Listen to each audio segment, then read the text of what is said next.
గత 1 year నుంచి కొంచెం నేను ఇంట్రడ్యూస్ చేసుకుంటానంటే మీకు అందరికీ తెలిసిన విషయమే, కానీ ఇంట్రడ్యూస్ చేసుకుంటాను. నేను ఒక కాంగ్రెస్ పార్టీకి చెందిన వాడిని, ఏ పార్టీకి వెళ్ళలేదు. నాకు దగ్గర దగ్గర 35 years అంటే 35 ఏళ్ళ కింద డోర్నకల్ టికెట్ అప్పుడు ఆ రోజులలో బీఫామ్ ఇవ్వబడింది అనమాట. 1989 1989లో. అంటే ఆ రోజు నాయన గారు డోర్నకల్ వదిలిపెట్టి వరంగల్కి పార్లమెంట్, పాత పార్లమెంట్కి టికెట్ వచ్చి వెళ్ళిపోతా ఉన్నాడు అనమాట. అయితే ఆ రోజు నన్ను అన్నాడు, సరే నువ్వు ఉన్నావు, పని చేస్తున్నావు, కానీ నీకంటే ఎక్కువ పనిచేసే వ్యక్తులు ఇద్దరున్నారు, నూకల్ నరేష్ రెడ్డి గారు, రెడ్డి నాయక్ గారు, వాళ్ళకి ఛాన్స్ ఇవ్వమంటే నేను అప్పుడు పక్కన జరిగిపోయాను. పనిచేస్తూ వచ్చా, అంటే దగ్గర దగ్గర 20 ఏళ్ళు పనిచేసుకుంటూ వచ్చానమాట. 2009లో టికెట్ అడిగా, కాంగ్రెస్ పార్టీ ఇవ్వలేదు. అప్పుడు 2014లో అడిగాను, ఇవ్వలేదు. 2019లో కూడా అప్పుడు నిలబడమంటే నరేష్ రెడ్డి గారు అప్పుడు ఇంటికి వచ్చి తుమ్మల గారు నిలబడతా అన్నారు. మనం వారికి అంటే ఒక ఫ్యామిలీ దగ్గర వదిలిపెట్టాలంటే అది కూడా ఒప్పుకున్నాను. 2014లో నా పేరు రాజ్యసభకు ప్రపోజ్ చేశారు, అప్పుడు కూడా ఇవ్వలేదు. 2014 అదే ఇయర్లో ఎమ్మెల్సీ కూడా రికమెండ్ చేస్తే దానికి కూడా అప్పుడు రాలేదన్నమాట. సరే 2023లో మన రేవంత్ రెడ్డి గారు ఇంటికి వచ్చి పాలకొత్తికి నిలబడాలి అంటే నేను వద్దన్నా, రాజకీయాలు నాకు వద్దన్నాను. అప్పుడు 2024లో అది నాకు అప్పుడు టికెట్ వచ్చింది. దానికి రాహుల్ గాంధీ గారికి మరియు మన ముగ్గురు మంత్రులకు ధన్యవాదాలు తెలుపుతాను. నేను మీ సహకారంతో, అంటే దీంట్లో ప్రెస్ పాత్ర చాలా ఉంది,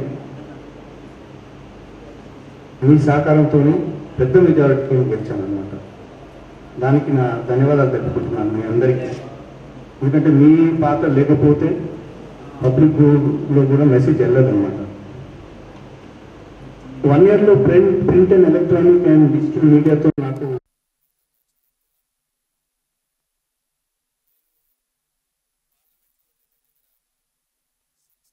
68 రోజుల పార్లమెంట్లో దగ్గర దగ్గర 60 days 60 రోజులు నా అటెండెన్స్ ఉంది. దాంట్లో దగ్గర దగ్గర 60 questions అంటే 60 ప్రశ్నలు వేశాను. అంటే టాపిక్లో పైన టాపిక్లు చాలా వేరీడ్ ఉన్నాయి. Minister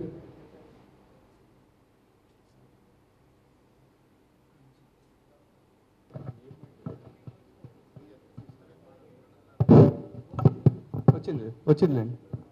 ministry of tribal affairs, ministry of health and family welfare, UG PG seats in medical colleges, nursing sector మీద క్వశ్చన్స్ అడిగాను. ఎనీమియా కేసెస్ అంటే అక్కడ సికిల్ సెల్ డిజీజు, తర్వాత థాలసీమియా డిజీజెస్ దగ్గర దగ్గర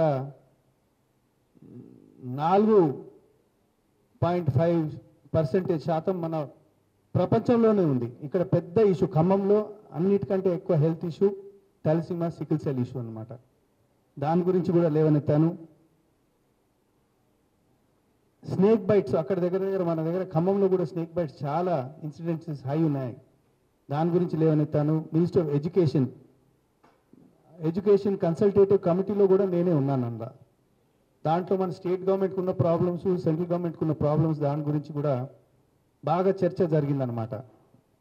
ఎడ్యుకేషన్ మంత్రి గారితోనే చర్చ జరిగింది, ఎందుకంటే ఆ కమిటీలో కూడా ఉన్నానన్నమాట. లేబర్ ఎంప్లాయ్మెంట్ మీద, minister of agriculture farmer welfare దగ్గర దగ్గర 4 మీటింగ్లు అయింది అగ్రికల్చర్ మంత్రివర్యులతో. రైల్వేస్తో చాలా చర్చలు జరిగినాయి, అది మీకు చెప్తాను విశదంగా. మాకు ప్రాబ్లమ్స్ ఉన్న ఖమ్మం జిల్లాకున్న ప్రాబ్లమ్స్ గురించి నేను చెప్తాను. ఇట్లాగే ministry of child and welfare, ఈ లిస్టు నేను మీకు ఇస్తాను తర్వాత క్వశ్చన్స్.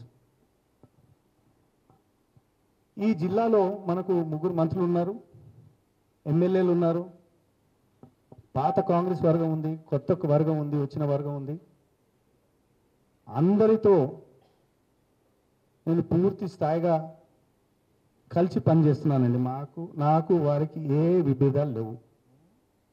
మన ఉప ముఖ్యమంత్రి గారు బట్టి కానివ్వండి, పెద్దలు తుమ్మల కానివ్వండి, పొంగులేటి శ్రీనివాస్ గారు ఏందండి, ఇంకా మీరు అడిగితే నేను ఎక్కువ తుమ్మల గారితోనే తిరుగుతున్నాను ఈ మధ్యన ప్రోగ్రామ్స్లో.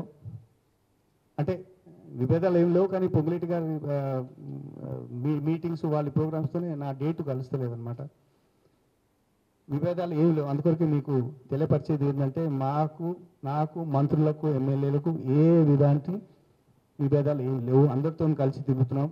దుర్గాప్రసాద్ గారు కూడా అటుపక్క రాయల నాగేశ్వరరావు గారితో మాకే ప్రాబ్లమ్స్ లేదు. అందుకొరకు స్పష్టంగా ప్రేక్షకు చెప్పేది ఏంటంటే అందరితో కలిసి పనిచేస్తున్నాను. వారి ప్రాబ్లమ్స్ ఏమన్నా ఉంటే సెంటర్ కూడా తీసుకెళ్తున్నాను అన్నమాట. అంటే ఏమి డౌట్ ఉండకూడదు మీ దగ్గర. ఇప్పుడు వర్షాలు వచ్చినప్పుడు ఆన్ ద స్పాట్లో నేను ఒకడిని ఫస్ట్ నేనే ఉన్నానన్నమాట. కర్ణగిరి ఏరియా మొత్తం నీళ్ళనే ఉంటుంది. నేను ఆ రోజు కలెక్టర్తో దగ్గర నేను ఆ రోజు 50-60 సార్లన్నా మాట్లాడిండొచ్చు. నేను వరదల తర్వాత హైదరాబాద్ నుంచి రిలీఫ్ తీసుకురావడం, లోకల్గా గ్యాస్ స్టవ్స్ ఇవి ఇవ్వటము, దగ్గర 15 రోజులు ఇక్కడ నేను ఖమ్మంలో ఉన్నాను. నేను అప్పుడు కూడా జిల్లా యంత్రాంగంతోనే పనిచేశాను అనమాట. నేను సంబంధించింది మనకు పాలేరులో పెద్ద ప్రాబ్లం ఉంది. అంటే ఇది దగ్గర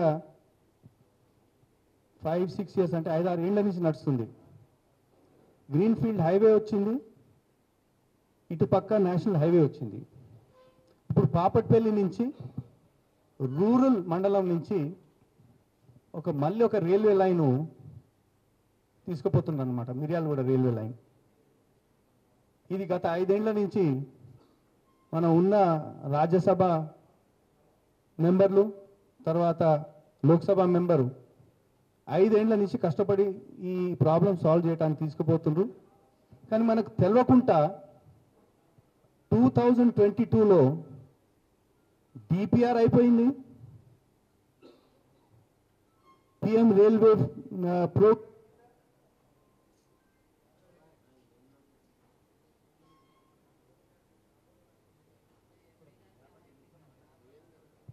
పిఎం ప్రోగ్రామ్ కింద కూడా ఫైనల్ అయిపోయింది అనమాట. మరి అదే ఆ రోజులలో ఎందుకు మరి తీసుకుపోయి దీని గురించి వీళ్ళు ఫైనల్ అయింది తెలియదు. నాకైతే తెలుస్తలేదు ఇప్పటివరకు. నేను వచ్చినాక ఈ ప్రాబ్లం గురించి రైతులు పెద్ద ఎత్తున వచ్చి నాకు చెప్పిండ్రు అనమాట. నేనేం చేసిన, సౌత్ సెంట్రల్ రైల్వేలో ఒక మీటింగ్ కన్వీన్ చేసి ప్రిన్సిపల్ చీఫ్ ఇంజనీర్ పట్టుకొని దగ్గర 5 మీటింగ్లు, చైర్మన్ రైల్వే బోర్డ్ ఢిల్లీలో 3 మీటింగ్లు రైల్వే మంత్రితో మాట్లాడి మొత్తం ఆ లైనే ఆపించాను అనమాట. ఎందుకంటే ఈ రైల్వే లైను రైతుల భూముల నుంచి, అర్బన్ ఏరియా కాస్ట్లీ భూముల నుంచి పోతున్నది అనమాట. ఇది దగ్గర 5 ఏళ్ల నుంచి నడుస్తుంది అనమాట. దీన్ని ఆపించి సూటబుల్ రూట్, వేరే రూటు అబ్బాయిపాలెం మరపడ నుంచి తీసి పాపట్పల్లితో కలిసి ఈ రూట్ చూపించాను అనమాట. అది ఇప్పుడున్న రూటు ఆగిపోయి ఆ రూట్ కన్సిడరేషన్ ఉందన్నమాట. ఇంకోటి ఏమైందంటే ఇప్పుడు ఇది కూడా దగ్గర 15 ఏళ్ల నుంచి కొత్తగూడెంలో రైల్వే స్టేషన్ పక్కన ఒక రోడ్డు పోతుంది, అది భద్రాచలం పోతుంది అనమాట. కేవలం 20 ఫీట్లే. 20 ఏళ్ల నుంచి దానికి ప్రయత్నం చేస్తున్నంటే జలగం వెంకట్రావు నుంచి వారు కూడా ప్రయత్నం చేశారు, మన రాజ్యసభ మెంబరు, లోక్సభ మెంబర్లు కూడా ప్రయత్నం చేశారు, ఎమ్మెల్యేలు ప్రయత్నం చేశారు. మనకు ఒక గుడ్ న్యూస్ ఏంటంటే, నేను అది ఢిల్లీకి తీసుకుపోయి వాళ్ళ దగ్గర నుంచి 5,500 గజాలు రైల్వే ల్యాండ్, ఎలక్ట్రికల్ సబ్స్టేషన్ వాళ్ళది ఉంది, అది నేను తీసుకొని ఇక్కడ మన రైల్వే స్టేషన్ పక్కన మన దగ్గర 3,500 గజాలు ఉన్నాయన్నమాట. దీనికి స్టేట్ గవర్నమెంట్, సెంట్రల్ గవర్నమెంట్ ఎక్స్చేంజ్కి సెంట్రల్ గవర్నమెంట్ ఒప్పుకున్నది. ఫైలు ఇప్పుడు ఫైనల్గా మన ముఖ్యమంత్రి గారి టేబుల్ పైన ఉందన్నమాట. అది మనము అంటే 15-20 ఏళ్ల నుంచి నడుస్తున్న ఇష్యూ నేను ఒక విక్టరీ అనుకుంటున్నాను మనకు. ఎందుకంటే పెద్ద సౌకర్యం కల్పించినందుకు. అక్కడ కొత్తగూడెంలో రోడ్ విత్ దగ్గర 80 ఫీట్ అయిపోతుంది. ఇక్కడేమో రైల్వే స్టేషన్కి పార్కింగ్, మిగతా వసతులు వస్తాయన్నమాట. అది త్వరలోనే సైన్ అయిపోతుంది. ఇప్పుడు దంసలాపురం దగ్గర అండర్ పాసు ఇటుపక్క అటుపక్క రెడీ అయిపోయింది, అది పెండింగ్ పడిపోయింది. అది మొన్న జీఎం దగ్గర పోయి అది కూడా శాంక్షన్ చేయించాను. త్వరలో ఆ పని కూడా స్టార్ట్ అయిపోతుంది అనమాట. మొన్నటి వరకు దంసలాపురం టు పోనకల్ మనకు కనెక్షన్ లేదు, అంటే గ్రీన్ రోడ్, ఆ గ్రీన్ హైవే వచ్చిందనమాట, కానీ సర్వీస్ రోడ్ లేదు. మన నితిన్ గడ్కరీ గారికి దగ్గర 5-6 సార్లు పోయి ఉండొచ్చు వివిధ ఇష్యూస్ దగ్గర. ఆయన మంచి మనస్తత్వంతో ఇది ఫస్ట్ ఇవ్వనన్నాడు, అంటే ముఖ్యమంత్రి గారు ఒక లెటర్ రాస్తే ఇవ్వనన్నాడు. ఎందుకంటే గ్రీన్ ఫీల్డ్ హైవే పక్కన నేను ఇటుపక్క అటుపక్క సర్వీస్ రోడ్లు ఇచ్చుకుంటూ పోతే నేను ఎట్లయిద్ది, ఒకటే పక్క ఇస్తా అన్నాడు. మొన్న ఆయన ఒప్పుకొని వైట్ టాపింగ్ రోడ్ కాకుండా టార్ రోడ్డు శాంక్షన్ చేసిండు అనమాట. 12 కిలోమీటర్స్, ఆల్మోస్ట్ 12 కిలోమీటర్లు శాంక్షన్ చేసిండు అనమాట. అంటే మీకు చెప్పేది ఏంటంటే రెగ్యులర్గా ఇక్కడ ఉన్న స్టేట్కు ఉన్న ప్రాబ్లమ్స్ నేను సెంటర్లో టేకప్ చేస్తున్నాను అనమాట. అదే చిల్లీ ఫార్మర్స్ ఇష్యూ వచ్చింది, దానిపైన మాట్లాడాను. 377లో మాట్లాడాను, 0 అవర్లో మాట్లాడాను. దానికి కూడా ఒక లెటర్ మొన్ననే వచ్చింది లెటర్ మనకు, ఎక్స్పోర్ట్ ఎట్లా ఇంప్రూవ్మెంట్ చేద్దామనేది. తెలంగాణలో ఉన్న ప్రాబ్లం కూడా వాళ్ళు హైలైట్ చేశారు. అది మీరు స్టేట్ గవర్నమెంట్లో మీరు ఇంప్రూవ్ చేసుకోవాలనేది ఐడెంటిఫై చేసి ఒక లెటర్ రాశారు. అది వారికి ఇప్పుడు మంత్రి గారికి పంపుతాను అనమాట. దగ్గర 60 ప్రశ్నలు, అంటే డిఫరెంట్ సబ్జెక్ట్స్ మీద మాట్లాడుతున్నాను. పార్లమెంట్లోనైతే నేను పూర్తి స్థాయిగా పాల్గొంటున్నాను, యాక్టివ్గా ఉంటున్నాను అనమాట. సరే, మీతో ఇంటరాక్షన్ లేకున్నా అది నా పొరపాటే. నేను మీతో ఇంటరాక్షన్ కావడం అనేది 100% చేయవలసిందే. మీతో ఇంటరాక్షన్ చేయకపోతే మీకు ఈ విషయాలన్నీ తెలియవు, పబ్లిక్ ప్రూవ్ అనమాట. దాన్ని సరిదిద్దుకోవాలనేది అందుకొరకే నిర్ణయం చేసుకున్నాను. ఇక రెగ్యులర్ టచ్లో ఉంటాను. మొన్న FCI గోడౌన్ పోయినాను అనమాట ఇన్స్పెక్షన్కి. వాళ్ళ దగ్గర 1000 బస్తాలు దొడ్డు బియ్యం మిగిలిపోయిందనమాట. ఎందుకు మిగిలిపోయిందని అడిగితే మన దగ్గర రాష్ట్రంలో చాలా మంచి పథకం, సన్నబియ్యం పథకం వచ్చిందనమాట. దగ్గర 1200 కోట్ల రూపాయలతోని మన ప్రభుత్వం, స్టేట్ గవర్నమెంట్ ప్రభుత్వం సన్నబియ్యం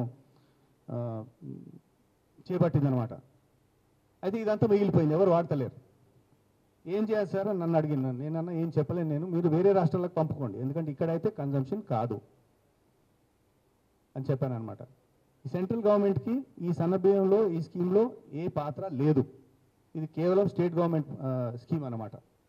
ఈ సన్నబియ్యం స్కీమ్లో ఇప్పుడు మనం చేసేవి కూడా ఇన్ని పథకాలు చేస్తున్నాం, కానీ మనం చెప్పుకోలేకపోతున్నాం. స్టేట్ గవర్నమెంట్ చేసే పథకాలు ఇప్పుడు ఇన్ని పథకాలు ఉన్నాయి. ఇప్పుడు రాజీవ్ వికాస్ అది 6000 కోట్ల రూపాయలు, దగ్గర 50,000 రూపాయల నుంచి 5 లక్షల రూపాయలకు పిల్లలకు. తర్వాత ఇప్పుడు భూభారతి స్టార్ట్ చేసాం.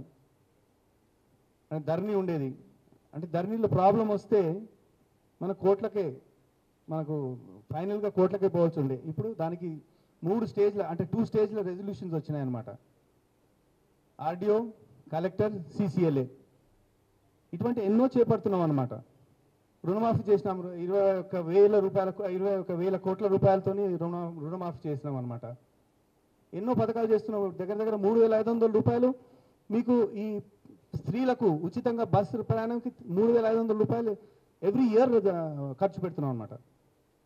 అలాగే 500 రూపాయల గ్యాస్ స్కీము, ఇటువంటి ఎన్నో పథకాలు చేస్తున్నా బీఆర్ఎస్ వాళ్ళు మన మీదనే పట్టి ఏం చేస్తలేరు వీళ్ళు.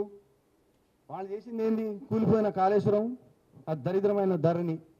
ఒకటే ఏం చేశారంటే అందరికీ ముట్టినది రైతు బంధు. మనమేమో అన్ని ఫీల్డ్స్లో వీళ్ళకి సాయం చేయాలనేది, సన్నబియ్యం 200 యూనిట్లు జీరో బిల్, అది దగ్గర జీరో బిల్ అనేది 55 లక్షల ఇండ్లకు జీరో బిల్ వస్తుందన్నమాట. 55 లక్షల ఇండ్లకు. రైతు రుణమాఫీ కూడా 25 లక్షల రైతులకు ముట్టిందనమాట. 25 లక్షల రైతులకు ముట్టింది. అంటే ఒకటే సంక్షేమ పథకం చేయకుండా వివిధ సంక్షేమ పథకాలు చేసుకుంటూ పోతున్నాం. మీకు తెలిసిన విషయమే, స్టేట్ అప్పులో పడిపోయింది. 7.5 లక్షల కోట్ల రూపాయలు అప్పులో ఉన్నది. దగ్గర 6,000 కోట్ల రూపాయలు ఇంట్రెస్టే పడుతుంది మా మీద. అయితే స్టేట్ గవర్నమెంట్ రేవంత్ రెడ్డి గారి ప్రభుత్వం వారి లీడర్షిప్లో డెఫినెట్గా రైతులకు, ప్రజలకు మంచి చేయాలని కోరుకుంటున్నాం. ఈ సంక్షేమ పథకాలు చేస్తున్నాం అనమాట. చెప్పుకోలేకపోతున్నాం. అందుకొరకే ఇప్పటి నుంచి మీటింగ్లు పెట్టుకొని స్థానిక ఎలక్షన్స్ రాకముందు ఈ ఇష్యూస్ అన్నీ గ్రామ స్థాయికి వెళ్ళాలనేది మేము చెప్తున్నాం అన్నమాట. మీటింగ్లు పెట్టుకొని చెప్తున్నాం మేము. ఇప్పుడు ఇందిరమ్మ ఇల్లు దాంట్లో కొంత కాంట్రవర్సీ షురు అయింది, కానీ ఎట్లాగో ఏ సంక్షేమ పథకం వచ్చినా కొన్ని ఇష్యూస్ ఉంటాయి. ఏడాదికి దగ్గర దగ్గర 4.5 లక్షల ఇళ్ళు ఇవ్వబడను. ప్రతి ఊళ్ళో చెప్తున్నాము, ప్రతి గ్రామంలో చెప్తున్నాము, ప్రతి మీటింగ్లో చెప్తున్నాము, పేద ప్రజలకే ఇవ్వండి, దీంట్లో అవకతవకలు కాకూడదని. అందుకొరకే మాకు లిస్ట్ వచ్చిన లిస్టు ప్రకారంగా మళ్ళీ కలెక్టర్లను ఆర్డీఓలను పంపి మళ్ళీ చెక్ చేయిస్తున్నాం అన్నమాట. ఇప్పుడు ఎయిర్పోర్టు, అసలు ఆ పాత ఎయిర్పోర్టు కొత్తగూడెంలో క్యాన్సిల్ అయిందని కూడా తెలియదు మనకు. ఆ ఫైలే ఢిల్లీలో క్యాన్సిల్ అయిపోయింది. మరి 10 ఏళ్లలో బీఆర్ఎస్ ప్రభుత్వంలో చెప్తుంది వస్తుంది వస్తుంది వస్తుంది అంటుంది, అది క్యాన్సిలే అయిపోయింది. ఇప్పుడు వేరే మనం ఆల్టర్నేటివ్ ల్యాండ్ చూపించాం మొన్న, దగ్గర దగ్గర 950 ఎకరాలు చూపించామన్నమాట. సెంట్రల్ టీం వచ్చింది, వారికి ఒక్కటే ఇబ్బంది ఉన్నది అన్నది, ఒక పక్క నుంచి గుట్టలు ఉన్నాయి, ఆ గుట్టల హైట్ ఎంత ఉందో చెప్పండి మాకు. మాకైతే ఇప్పుడు అవుపడే హైట్ ప్రకారంగా అయితే ల్యాండింగ్ పెద్ద ఎయిర్ క్రాఫ్ట్స్ చేయలేమని చెప్పారు. నేనేం అడిగానంటే దాన్ని ఓరియంటేషన్ చేయమని అడిగాను. అంటే రీఓరియంట్, నార్త్ సౌత్ ఉంటే దాన్ని కొంచెం షిఫ్ట్ చేసి north east to south west చేయమన్నాను. అది వీలవుతుందా అంటే వీలవుతుంది సార్, దాన్ని ఎగ్జామిన్ చేసి త్వరలో సెకండ్ టీం కూడా పంపుతా అన్నారు. అంటే మళ్ళీ దాన్ని ఫైల్ ఓపెన్ చేయించామన్నమాట. రామ్మోహన్ నాయుడు గారితో దగ్గర దగ్గర 8 మీటింగ్లు అయినాయి. తుమ్మల గారు కూడా మాట్లాడారు. సీఎం గారిని కూడా తీసుకుపోయినాను నేను, ప్రత్యేకంగా నేనే సీఎం గారిని తీసుకుపోయినాను రామ్మోహన్ నాయుడు గారి దగ్గర. ప్రతి ఇష్యూని సీఎం గారి దగ్గర తీసుకుపోతున్నాను. ఈ రైల్వే లైన్ రీఅలైన్మెంట్ గురించి నేను పోయినాను, మన ముఖ్యమంత్రి రేవంత్ రెడ్డి గారిని తీసుకొని మళ్ళీ పోయినాను నేను. సెంటర్లో కూడా మంత్రులు వారి రియాక్షన్ అంటే మేము పోతే వారు ఒకటే చెప్తుండ్రు, మీరు కాంగ్రెస్ ప్రభుత్వం ఉండిండొచ్చు కానీ ఇటువంటి రెస్పాన్స్ మీ దగ్గర నుంచి మీ సీఎం రావడము, మంత్రులను తీసుకొని రావడం, ఎంపీలను తీసుకొని రావడం మనకు నచ్చింది, మాకు నచ్చింది, మీరు ఎప్పుడైనా రాండి మేము పని చేసి పెడతామంటున్నాం. సరే కొన్ని ఇష్యూస్లో ఫండ్స్ రిలీజ్ చేస్తలేరు, కానీ చాలా మట్టుకు స్పందన బాగుంది వాళ్ళ దగ్గర నుంచి, మాకే ప్రాబ్లం లేదు వాళ్ళ దగ్గర నుంచి. రెగ్యులర్ మీటింగ్స్ నేను కలెక్టర్ గారితో, ఆర్డీఓలతో, కలెక్టర్లతో మీటింగ్స్ ఇక్కడ ఈ కలెక్టరేట్లో, కొత్తగూడెం కలెక్టరేట్లో రెగ్యులర్ మీటింగ్స్ పెడుతున్నాను. నెలకు దగ్గర దగ్గర 15 రోజులు ఖమ్మంలో ఉంటున్నాను అన్నమాట. కలెక్టర్లతో పెట్టి ఎన్ఆర్ఈజీఎస్ ఫండ్స్, ప్రైమ్ మినిస్టర్స్ ఏదైతే మన హై లెవెల్ బ్రిడ్జెస్ ఉన్నాయో ఆ ఫండ్స్ గురించి పెట్టుకొని ఇప్పటి వరకు ఆల్రెడీ దిశ మీటింగ్ 2 సార్లు పెట్టుకున్నాం. మొన్న వేరే మీటింగ్ ఉంటే దిశ మీటింగ్ క్యాన్సిల్ అయిన కొత్తగూడెంలో అది కూడా పెట్టుకుంటున్నాను తొందరగానే. అక్కడ సెంట్రల్ ప్రాజెక్ట్స్ గురించి వాటి స్టేటస్ గురించి మాట్లాడుకుంటున్నాము. అక్కడ ఫండ్స్ చాలా ఉన్నాయి, మాకు సెంట్రల్ గవర్నమెంట్ ఫండ్స్ చాలా ఉన్నాయి, దాని డిప్లాయ్మెంట్ ఎలా పెట్టుకోవాలనేది డిస్కస్ చేస్తున్నాం. ఇప్పుడు ఆరోగ్యశ్రీ గురించి కూడా పెద్ద చర్చ వచ్చింది. ఎందుకంటే వాళ్ళు కొంచెం ఈ సికిల్ సెల్ అనీమియా, ఈ థాలసీమియాలో వాళ్ళు పార్టిసిపేట్ చేస్తున్నారు, కానీ ఎక్కువ హెల్ప్ కావాలనేది ఒక రిక్వెస్ట్ వచ్చింది. ఇప్పుడు ఖమ్మం హాస్పిటల్ గురించి దగ్గర దగ్గర 4 సార్లు పోయినా. ఫస్ట్ టైం పోయినప్పుడు మన పొంగిరెడ్డి గారితో పోయినా, మృత చెందిన బాడీస్ ఉన్నాయన్నమాట, అక్కడ ఫ్రీజర్స్ లేవు. శ్రీనివాస్ రెడ్డి గారు నాకు ఏం చెప్పారంటే కొంచెం మీ ఎంపీ ఎల్ఈడి ఫండ్స్ నుంచి పెట్టండి అంటే మొన్న 8 ఫ్రీజర్స్ కొత్తవి ఇన్స్టాల్ అయిపోయినాయి అక్కడ. హాస్పిటల్ మాత్రం మంచి కండిషన్లో లేదు. అది ఏమైందంటే అది మెడికల్ కాలేజ్ కింద చేంజ్ చేయబడింది అనమాట. అది కూడా ఒక 100 బెడ్సే. మహబూబాద్ అటువంటి జాగల అసలు ఇంత చిన్న డిస్ట్రిక్ట్ అనమాట, ఆడ 150 బెడ్లు పెట్టి ఇంత పెద్ద హాస్పిటల్లో 100 బెడ్స్ పెట్టారనమాట. ఇది మా హయాంలో జరగలేదు, బీఆర్ఎస్ ప్రభుత్వం ఉన్నప్పుడు జరిగిందనమాట. సరే అది మీరే అర్థం చేసుకోండి ఎందుకు అయిందో. అయితే మన హెల్త్ మినిస్టర్ని ఇప్పుడు పట్టుకొస్తున్నాం. నేను తుమ్మల గారు పట్టుకొని తీసుకొస్తాం, ఒక ప్రోగ్రాం పెట్టుకొని తీసుకొస్తాం. ఇక్కడ మాకు ఫండ్స్ కావాలి, దీన్ని కొత్త బిల్డింగ్స్ కావాలి డిస్కస్ చేశాం. త్వరలో మన హెల్త్ మినిస్టర్ని కూడా పట్టుకొని తీసుకొస్తాం అనమాట. రానున్నాడు అప్పుడు, ఎందుకంటే నేను బిజీ ఉన్నాడు, కానీ తప్పగా తీసుకొని వస్తాం. ఆయన ఆల్రెడీ ప్రోగ్రామ్ షెడ్యూల్ ఇచ్చారు. దానికి వివిధ ప్రాబ్లమ్స్ ఉన్నాయన్నమాట. అంటే రీఏజెంట్స్ లేవు, మందులు దొరుకుతలేవు, సిటీ మిషన్ మొన్నటి వరకు సిటీ మిషన్ పనిచేయలేదు, అది రిపేర్ ఉంది, కొత్త బిల్డింగ్ కావాలనేది అక్కడ ఒక పెద్ద డిమాండ్ ఉందన్నమాట.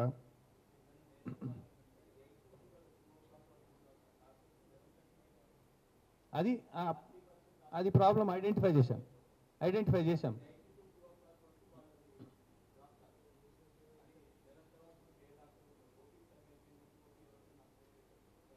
అంటే ఇందులో పెద్ద పొరపాటు ఏం చేసినామంటే ఈ హాస్పిటల్ని మెడికల్ కాలేజ్గా కన్వర్ట్ చేయటం అనేది పొరపాటు అయింది. దీన్ని రెగ్యులర్ హాస్పిటల్లో ఉంచి వేరే మెడికల్ కాలేజ్ చేస్తే బాగుండేది. అప్పుడు హరీష్ రావు గారు ఉండే.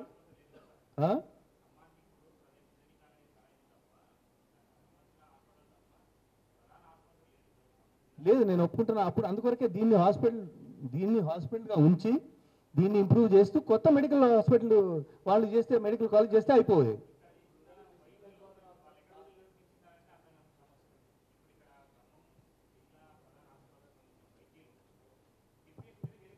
అవును,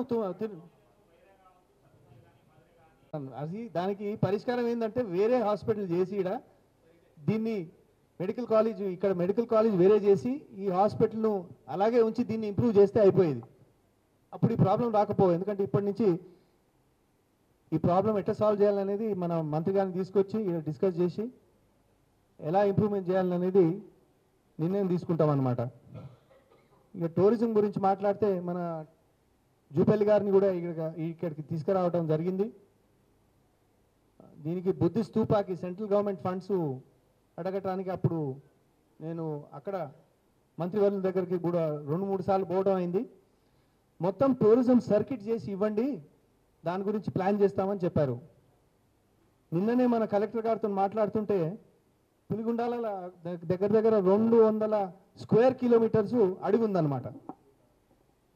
వాళ్ళు దాన్ని ప్రొటెక్ట్ చేశారు. ఇప్పటివరకు ఫారెస్ట్ డిపార్ట్మెంట్ వాళ్ళు ప్రొటెక్ట్ చేశారు. తిప్పేశ్వర్ అనేది కేవలం 140 స్క్వేర్ కిలోమీటర్స్ మహారాష్ట్రలో టైగర్ శాంక్చురీ ఉంది. ఇక్కడ 200 స్క్వేర్ కిలోమీటర్స్, అది 220 స్క్వేర్ కిలోమీటర్స్ ఉంది. ఇక్కడ చాలా జంతువులు ఉన్నమాట. దీన్ని కూడా నేను మన ముఖ్యమంత్రి గారి దగ్గరికి వెళ్ళి దీన్ని ఒక శాంక్చురీగా డిక్లేర్ చేయమనేది నా మనసులో ఉంది. నిన్న కలెక్టర్తో మాట్లాడాను, ఆ కలెక్టర్తో మాట్లాడాను. వీళ్ళు ఏమంటున్నారంటే అది చాలా మంచి ఐడియా సార్, ఇప్పటివరకు ప్రొటెక్ట్ అయిపోయింది, ఇప్పుడు మాత్రం మీరు ప్రొటెక్ట్ చేయకపోతే ఇది కూడా ఉండకుండా పోతుంది. ఎందుకంటే చాలా యానిమల్స్ ఉన్నాయి.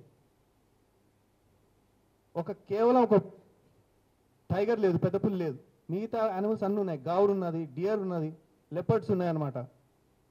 ఇప్పటివరకు అయితే కాపాడిడ్రు, ఫారెస్ట్ డిపార్ట్మెంట్ కాపాడింది. దగ్గర 200 స్క్వేర్ కిలోమీటర్స్ ఉంది. అది కూడా టేకప్ చేద్దామనేది నిన్ననే డిస్కస్ చేశాను.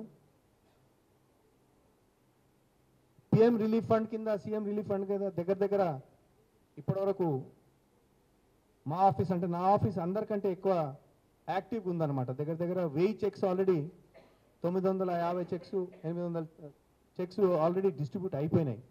రెగ్యులర్గా డైలీ దగ్గర 10, 15, 20, ఒక్కొక్క రోజు 30, 40 వస్తున్నాయి. ఇమీడియట్గా సీఎం ఆఫీస్ నుంచి కూడా చెక్స్ రిలీజ్ అవుతున్నాయి అన్నమాట. ఈ లాయర్ల అమెండ్మెంట్ యాక్ట్ ఏదైతే తీసుకొచ్చారో దాని మీద కూడా మాట్లాడదలుచుకున్నాను. ఇప్పుడు మన స్టేట్ గవర్నమెంట్ ఉంట్లా ఏజీతో కూర్చొని, ఎందుకంటే వివిధ ప్రాబ్లమ్స్ ఉన్నాయి మన లాయర్లకి. ఆ అమెండ్మెంట్ బిల్లో కూడా తప్పులు చాలా ఉన్నాయనేది మన రాష్ట్ర లాయర్లు చెప్తున్నారనమాట. దాని గురించి కూడా డిస్కస్ చేయదలుచుకున్నాను.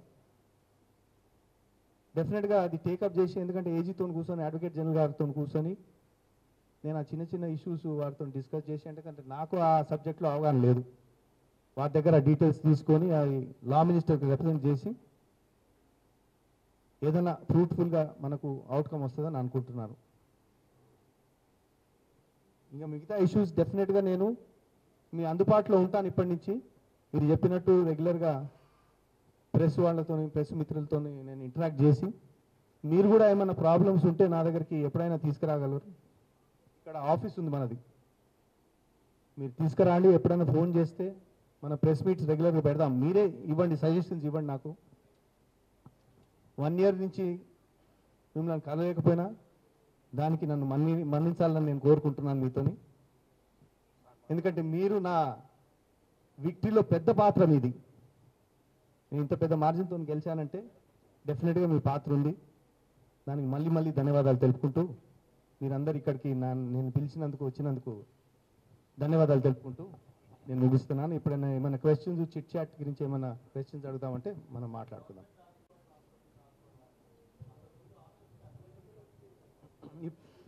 ఇప్పుడు కలెక్టర్కి వెళ్ళిపోయింది కూడా అమ్మేశారని చెప్పారు.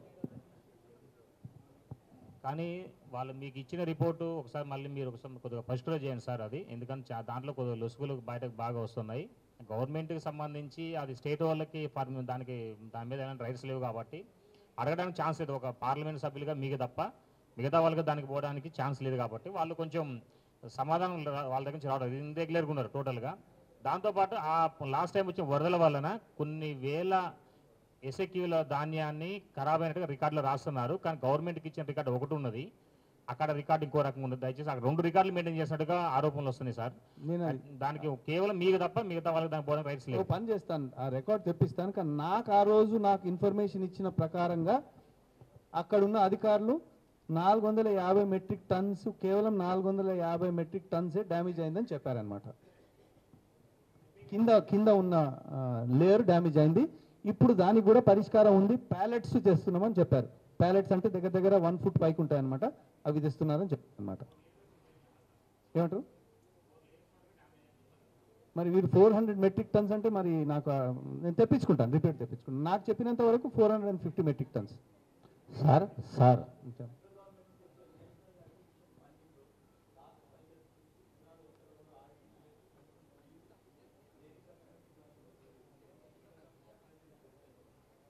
పరిధిలో కానీ లేకపోతే ఈ గత 10 సంవత్సరాల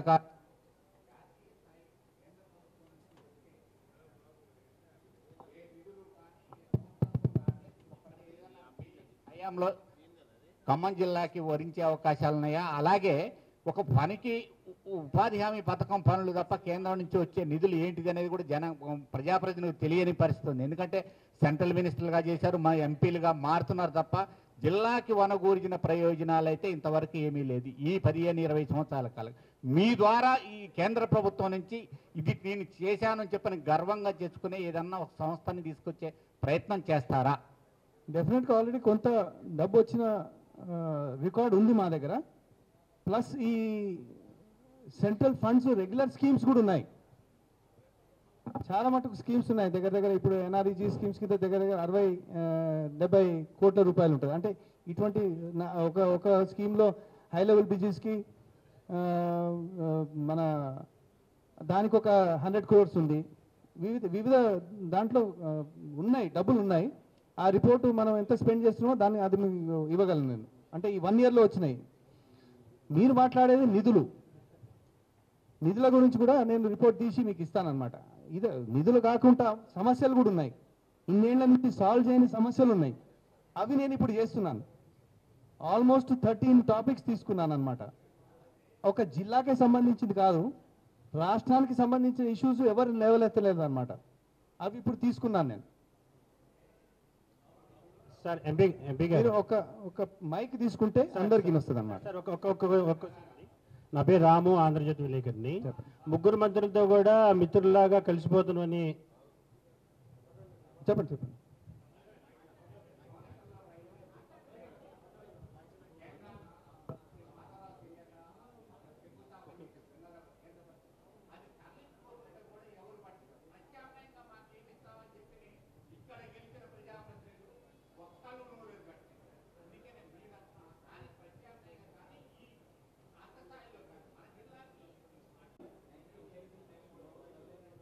అర్థమైంది, మీరు చెప్పేది అర్థమైపోయింది. కానీ దాన్ని మీరు చెప్పిన ప్రాబ్లం నేను కొంచెం స్టడీ చేయాలి. ఎందుకంటే ఆ లైన్ మార్చిండ్రా, వేరే రూట్ తీసుకున్నారా, అది ఇంకా లైవ్లో ఉన్నదా, అది మనకు తెలియదు కదా. వారు వేరే రూట్ తీసుకున్నారు. ఇప్పుడు నేను మాట్లాడేది పాపట్పల్లి టు మిర్యాల కూడా చేంజ్ అయిపోయింది. అది ఒరిజినల్ దాంట్లో డిపిఆర్లు ఉంది, అది చేంజ్ అయిపోయింది సార్. అందుకోటి అవగాహన తెలిసినాక నేనే మాట్లాడతాను సార్. ఎంపీ గారు ఇప్పుడు చెప్పండి. ముగ్గురు మంత్రులతోటి మిత్రులాగా కాదు, కలిసిపోవాల్సిందే. మేము అందరం రాజకీయ నాయకులు. ఈ 1 year కాలంలో మధ్య కాన్స్టిట్యున్సీలో ఎన్ని అఫీషియల్ కార్యక్రమాలకు వెళ్ళారు? దగ్గర దగ్గర 4 కాన్స్టిట్యున్సీ 4 ఫంక్షన్స్కి వెళ్ళాను అనమాట. అఫీషియల్ కార్యక్రమాలు అఫీషియల్ రెండింటికి వెళ్ళాను. ఇప్పుడు ఒకటైతే మాకు స్పష్టంగా ముఖ్యమంత్రి దగ్గర నుంచి ఆదేశాలు వచ్చినాయి, మీరు లోకల్ ఎమ్మెల్యే లేకుండా తిరగవద్దు, మీరు వారితోనే తిరగాలని చెప్పారనమాట. వారు ప్రోగ్రామ్స్ పెట్టినప్పుడు మమ్మల్ని పిలిచినప్పుడు పోతాం అనమాట. దగ్గర దగ్గర 4-5 ప్రోగ్రామ్స్ పిలిచాడు. హలో, ఢిల్లీలో ఉన్నప్పుడు అయితే నేను పోలేను, ఇక్కడ ఉన్నప్పుడు అయితే పోనాను అనమాట. ఇంటిగ్రేటెడ్ స్కూల్స్ పిలిచాడు, అది పెద్ద పబ్లిక్ మీటింగే. వేరే శంకుస్థాపన 2 శంకుస్థాపనలు పిలిచాడు, పోయినాడు. ఇవాళ మీటింగ్ ఉండే అది కాలేదు. అయితే వారు ప్రోగ్రామ్స్కు సెంటర్కి సంబంధించిన ప్రోగ్రామ్స్ లేదా పెద్ద ప్రోగ్రామ్స్ పెడితే పోతాను. ప్రతి ప్రోగ్రామ్ పోవాలనేది ఏం లేదు, వారి పర్సనల్ ప్రోగ్రామ్స్ పోవాలనేది ఏం లేదు. అట్లాంటి పొంగులేటి శ్రీనివాసరెడ్డి గారి ప్రోగ్రామ్కి 2 పోయినా ఇప్పటివరకు. మీరు అడిగారు కదా ప్రశ్న, పొంగులేటి శ్రీనివాసరెడ్డి గారి ప్రోగ్రామ్కి 2 పోయినాను నేను.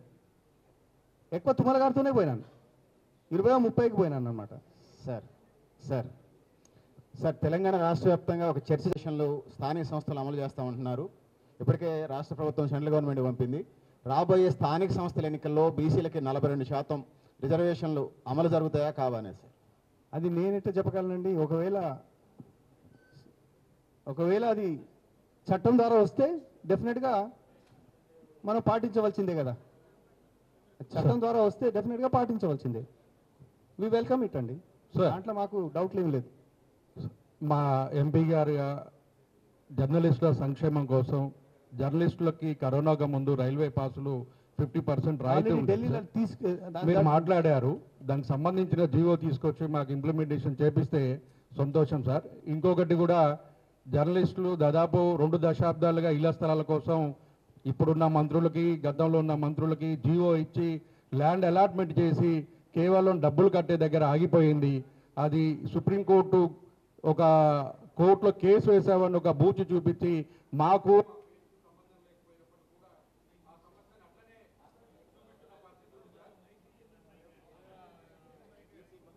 పెట్టలేవా ఆ సమస్యను అట్లా బూచిగా చూపిస్తూ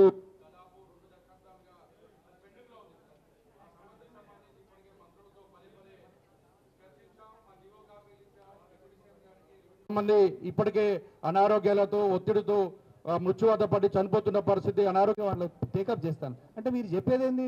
మీకు ఆల్రెడీ అలాట్మెంట్ అయిందా కాలేదా? ఏం అలాట్మెంట్ అయింది? ఓకే, ఎప్పుడైంది?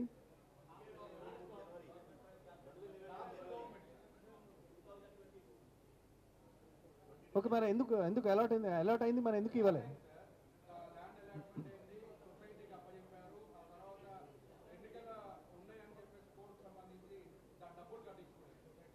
కోర్టుకి ఎవరు వెళ్ళారు?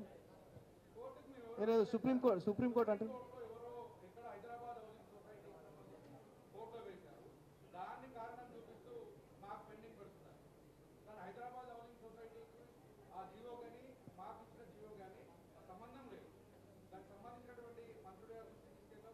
ఒక పని అయితే చేయగలుగుతాను.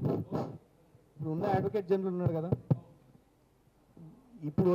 ఇప్పుడు ఉన్న సమస్య సుప్రీంకోర్టులో దీనికి సంబంధం ఉందా లేదా అని కనుక్కుంటాను నేను. ఒకవేళ ఆయన ఒపీనియన్ ఇచ్చి దీనికి సంబంధం లేదని చెప్పాడు అనుకోండి, నేను టేకప్ చేసి డెఫినెట్గా ఫైట్ చేస్తాను దీనికి. విన్నారా? మేము కూడా మీతో పాటు వస్తాం సార్. మాకు ఎందుకంటే ఒక 500 కుటుంబాలకు సంబంధించిన అంశంగా పరిగణించాలని కోరుకుంటున్నాను సార్. ల్యాండ్ అయితే ఉంది కదా? ఉంది సార్, ఇప్పుడు స్టిల్ కంటిన్యూడ్ సార్. లైవ్ లో ఉంది, ఎవరైతే ఆక్రమించుకోలేదు కదా, లైవ్ లో ఉంది సార్. సార్ ఈ సమస్య మీద జర్నలిస్టు ఇళ్ల స్థలాల మీద మీరు కలెక్టర్ గారితో పర్సనల్గా పిలిపించి మీరు దాని మీద రివ్యూ చేస్తే దానికి ఒక సమస్య పరిష్కారం లభిస్తుంది. చేస్తాను. దీనికి సంబంధించిన రెవెన్యూ శాఖ మంత్రి గారు మీ వియంకుడే కాబట్టి వియంకుడు ఉన్నందుకు మీరు ఒప్పిస్తే పొంగులేటి గారిని మంత్రిగా రెవెన్యూ మంత్రిగా మీరు ఒక ఎంపీగా మీరు ఒప్పిస్తే నేను చెప్తాను. ప్రభుత్వ భూములలో నా ఇష్యూ చెప్తాను. తరతరాలు 150 ఏళ్ల నుంచి వచ్చే భూమి, మన నా తాతగారి పేరు మీద భూమి, నాయనగారి మీద ఉన్న భూమి నా పేరుకి వచ్చింది. నా పేరు మీద వచ్చినాక 2019లో శంకర్ నాయక్ గారు వేరే పేర్ల మీద పెట్టింది. ఇన్నిసార్లు అడిగినా మా బావగారిని, ఓ కోర్టుకు పో అన్నాడు. సరే అది అది లైట్ గా మా చెప్తున్నాను. ఖమ్మం ఎంపీగా మా రెవెన్యూ శాఖ మంత్రిగా మీరు సార్, నా తప్ప పర్సనల్ రిక్వెస్ట్ జర్నలిస్ట్ సంఘ అందరి ద్వారా సార్, మీరు కలెక్టర్ గారితో రివ్యూ చేయించండి ఈ ఫైల్ మీద. కలెక్టర్ గారి పూర్తిగా అవగాహన ఉంది. మీరు కలెక్టర్ గారితో మాట్లాడితే పరిష్కారం లభిస్తుంది. మీరు ఒక విషయం చెప్తాను. ఇప్పుడు ఆల్రెడీ మన ఖమ్మం పట్టణంలో ఉన్న డాక్టర్లందరూ నా దగ్గరకు వచ్చారు, దగ్గర దగ్గర 50 మంది. వారి ఇష్యూస్ అంటే వివిధ ఇష్యూస్ ఉన్నాయి, వారి ఇష్యూస్ గురించి చెప్పారు. అందుకొరకే నేను ఏం చెప్పానంటే ప్రతి ఇష్యూ మీద ప్రతి సెక్షన్తో నేను కలెక్టర్తో డెఫినెట్గా మీటింగ్ పెడతాను. డెఫినెట్గా ఈ ఇష్యూ మీద కూడా మీటింగ్ పెడతాను. నేను మీ దగ్గర నుంచి కొంతమంది ప్రతినిధులను పంపండి. మీరు విన్నారా? చిన్న సబ్మిషన్ సార్, ఇప్పుడు ప్రభుత్వం ఇస్తున్నది కూడా మాకు ఫ్రీగా కాదు సార్. ప్రభుత్వం మార్కెట్